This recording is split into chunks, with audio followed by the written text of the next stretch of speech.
Hi, I'm John Norris, and this is MTV News Raw, extended interviews without all the usual editing. Our subject this time is pop superstar Madonna. You know, Madonna once said she and MTV grew up together, and any trip through our tape library proves it. Everybody, come on, dance and sing. Everybody, get up and do your thing.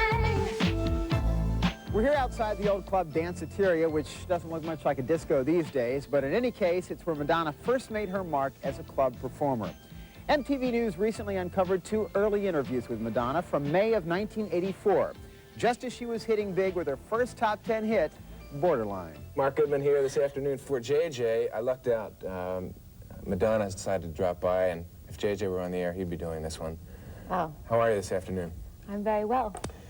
We've been seeing, actually, a couple of your videos here for a while.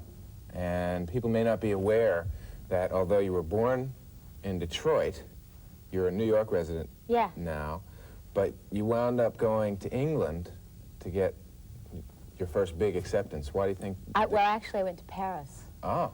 And why did I go there? Is that you're gonna? I was going to ask why you thought you had to go to Europe first. And I didn't think why? I had to. It's just that when I first came to New York, I was a dancer, and a French record label offered me a recording contract, and I had to go to Paris to do it.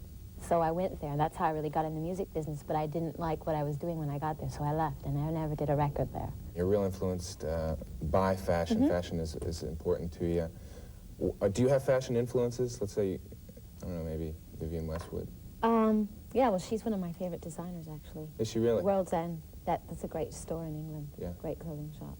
Whenever I go to England, that's where I buy all my clothes. Are you the designer of your look, your hairstyle, the clothing? Oh, yeah. Do you think someone else could come up with this?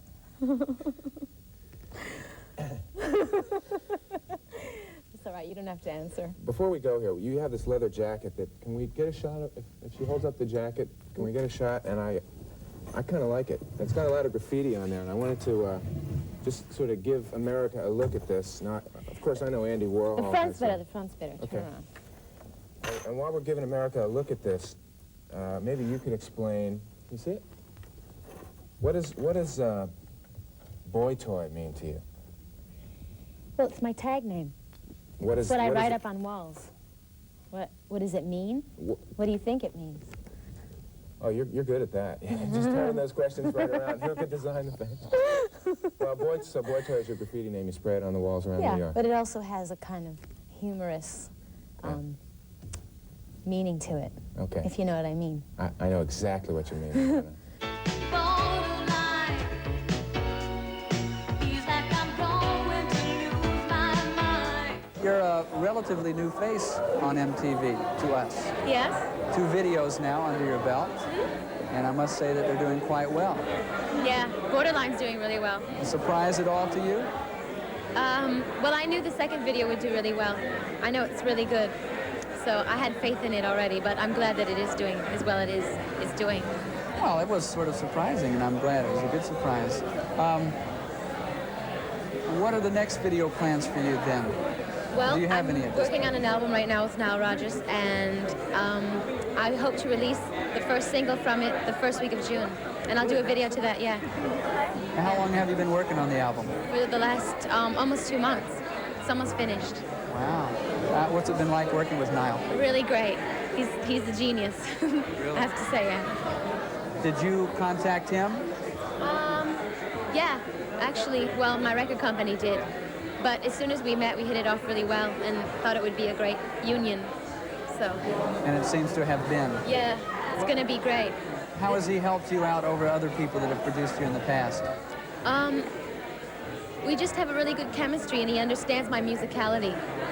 He's a trained musician, and I'm not really, and I don't know musical terminology. He can just read my mind, so. Do you think he really knows how to work with a vocalist per se then? Yeah, well, he's very sensitive. I think he could work with anyone that's good. You're also working on a new record now with Nile Rodgers, aren't you? Right, I just finished it. Oh, it's completed? Yeah, it's done. Oh, great. When is it going to be out? It'll be out in June, as soon as Borderline fizzles out. Oh, please. No, I'm really excited about it. Wait, you don't want to say that you want your song to fizzle out on MTV, do you? No, I just want to put something new out. Okay. You can't do that till the other stuff interesting anymore. In the summer of 1984, while riding high on the charts with Lucky Star, Madonna's own star was rapidly on the rise. MTV News caught up with her here at the New York Hilton on a new music seminar panel with the likes of George Clinton, John Oates, Africa Bambaataa, Fred Schneider of the B-52s, Lou Reed, Peter Wolf, and the godfather of soul himself, James Brown. Well, it was a real thrill to be sitting with some artists who I really respect and admire. James Brown, George Clinton, so on and so forth. And in addition to that, I felt like I had something to share with a lot of other people who are aspiring recording artists if they had any questions about what they could look forward to or any advice I could give them, before, on getting a record contract. So I think I had a valid contribution to make. Videos might have a limited audience in one sense, but on the other hand, you could be reaching a lot of people that would never be able to come and see you live. So I think that they're definitely an advantage. I think And kids only, I'm sorry, but kids today worship the television. So I think it's a great way to reach them. I sort of resent the fact that a kid grows up, listening to the radio and listening to the great music, legacy of music that we have, and dreams about playing the guitar or playing the drums, and all of a sudden has to be an actor. To me, that makes absolutely no sense at all. If someone wants to be, that's great. But as far as I'm concerned, I always wanted to be a musician. And, to me, that's still my purpose. Yeah, but listen, when you perform on stage, you're acting. I mean, that's a performance. So if someone puts a camera on you, what's the difference? You're acting right now. My definition of new music is something that's, fresh and reflecting of, the times, the politics, the fashion, the energy, something new, something that's applicable to what's happening in the world today. How do you think your music fits into new music?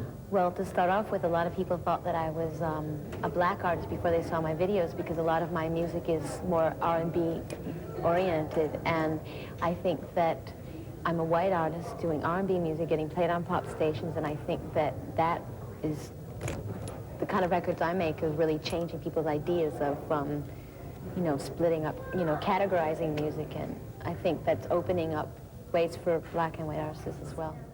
So.